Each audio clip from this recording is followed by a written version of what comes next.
რაობას აწესრიგებენ.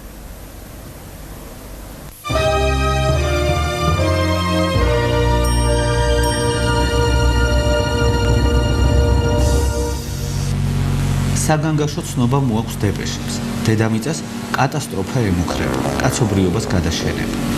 ევროპისა და ამერიკის საუკეთესო ასტრონომების პროგნოზით, კომეტა გალეია ამ წლის 18 აპრილს დედამიწას დაეჯახება და სულ ერთიანად გაანადგურებს.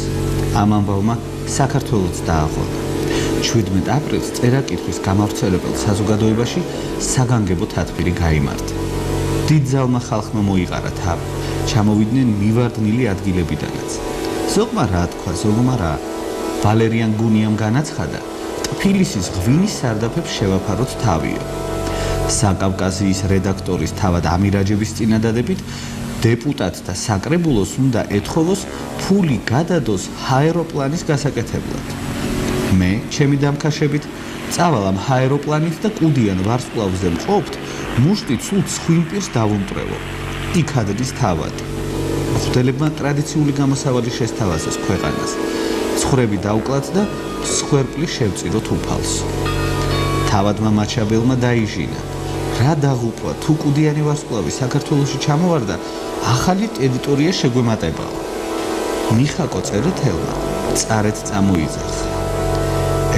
მაინც გადავგვარდით და რაც ადრე მოგვეხება ბოლო, მით უკეთესი იქნება.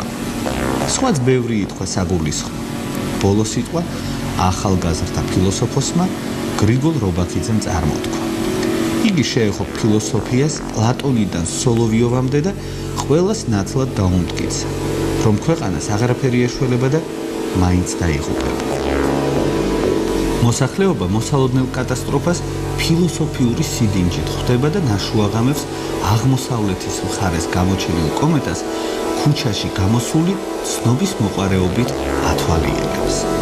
კომეტა გალეამ ჩაიარა, მაგრამ მთელი მსოფლიო მაინც ცისკენ იყურება. რუსმა ავიატორმა ეფიმოვმა 50 წუთი იფრინა. ქაიროში თავისი ჰაეროპლანით გაფრინდა ლატაში. 40 მეტრის სიმაღლიდან ჰაეროპლანის საშინელი სისწრაფით ძირს ჩამოვარდა და სულ დაიმტყვა. ქართველები ფეხდაფეხ მიჰყვებიან ტექნიკურ პროგრესს. 22 აპრილს შიუკაშვილი მახათის მთიდან საცდელად გაფრინდა დელონის ტიპის ბიბლანით, რომელიც თვით შიუკაშვილს გაუუმჯობესებია. ფრენამ კარგად ჩაიარა.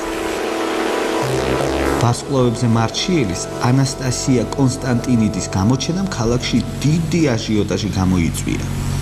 ვერსალის ნომრებში დაბინავებულ მისანთან, რომელიც რეკლამის თანახმად შეუცდომლად გამოიცნობს კაცის ყოველივე წარსულს, აწმყოსა და მომავალს, მოდიოდნენ ადამიანები.